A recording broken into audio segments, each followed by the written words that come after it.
আমির হামজা রাজনীতি করে, ওকে বাবার কথা বলে। কোরআনে রাজনৈতিক বক্তব্য না থাকলে আমি জীবনে বলতামও না। কি কথা বলে না? কিন্তু যারা আছে বিপক্ষে ইসলামের, ওরা তো আর আমির হামজার বিরুদ্ধে না, ওরা সরাসরি বিরুদ্ধে ইসলামের।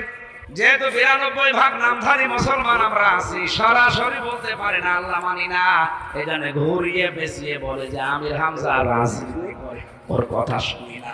আমরা এসেছি সিরাত শুনতে রাসূলের। বলেন তো কোরআনে এমন একটা আয়াত দেখাতে পারবেন যে আয়াতে আল্লাহর ঘোষণা নেই, রাসূলুল্লাহর সিরাতের কথা নেই? বলেন একটা আয়াত বলেন তো। এমন কি যে আয়াতে কোনোদিন কল্পনাও করা যায় না যে এখানে রাসূলুল্লাহর কথা থাকতে পারে, সেখানেও আমি পেয়েছি। কুল হুয়াল্লাহু আহাদ আল্লাহুস সামাদ লাম ইয়ালিদ ওয়া লাম ইউলাদ ওয়া লাম ইয়াকুল লাহু কুফুওয়ান আহাদ। বলেন এই আয়াত